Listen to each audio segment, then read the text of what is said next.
پرانے وقتوں کی بات ہے کہ کسی ملک پر ایک بادشاہ حکومت کرتا تھا۔ وہ بادشاہ بہت ہی ظالم اور سنگ دل تھا۔ لوگ اس کی بادشاہت سے خوف کھاتے تھے۔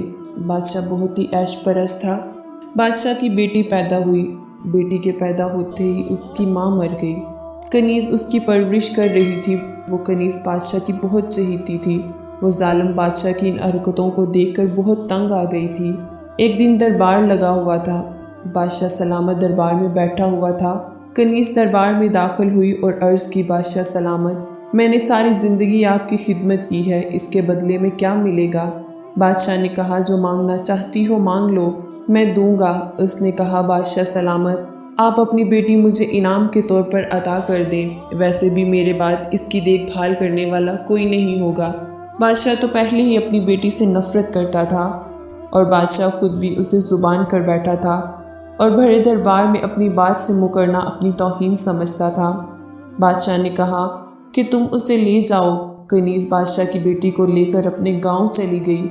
وقت گزرتا رہا اور بادشاہ سلامت ہر رات ایک حسین و جمیل لڑکی کے ساتھ بدکاری کا کام کرتا۔ ایک دن بادشاہ ملک کی سیر کو نکلا تو اس کی نظر ایک بہت ہی حسین و جمیل لڑکی پر پڑی۔ بادشاہ نے اپنے وزیروں کو حکم دیا کہ آج رات اس لڑکی کو میرے کمرے کی زینت بنایا جائے۔ حکم کے مطابق اس لڑکی کو بادشاہ کے کمرے میں حاضر کیا گیا۔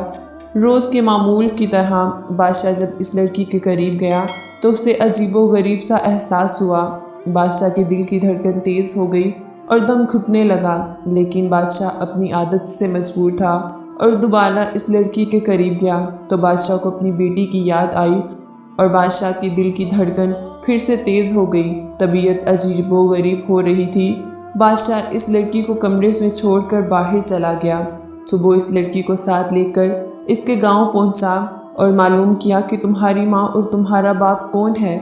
جب بادشاہ سلامت اس کے گھر پہنچا، اس کنیز کو دیکھ کر بہت حیران ہوا کہ جو حسین و جمیل لڑکی اس کے کمرے میں پیش کی گئی وہ اس کی بیٹی تھی، اور بادشاہ کو احساس ہوا کہ وہ اتنے سالوں سے جن لڑکیوں کی عزت خراب کر چکا تھا وہ بھی کسی کی بیٹیاں تھیں۔ اسی وقت اللہ کے سامنے گڑ گڑانے لگا ہی تھا کہ وہ زمین پر گرا اور اس کی جان نکل گئی۔ اپنے پروردگار کے سامنے گڑ گڑانے کا اور معافی مانگنے کا موقع ہی نہیں ملا۔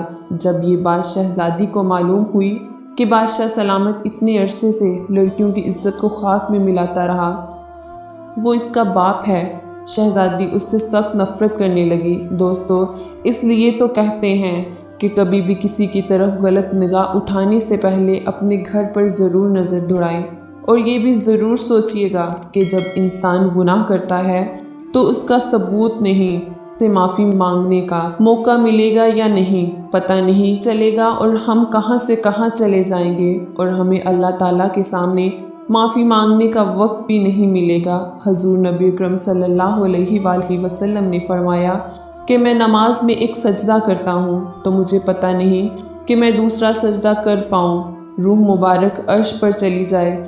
دوستو، یہ کبھی سوچ کر کوئی غلط کام نہ کرو کہ ہم اس کے بعد اس کا ازالہ کر لیں گے۔ اللہ تعالیٰ سے دعا کرتی ہوں کہ ہم سب کو گناہ سے بچائے۔ آمین۔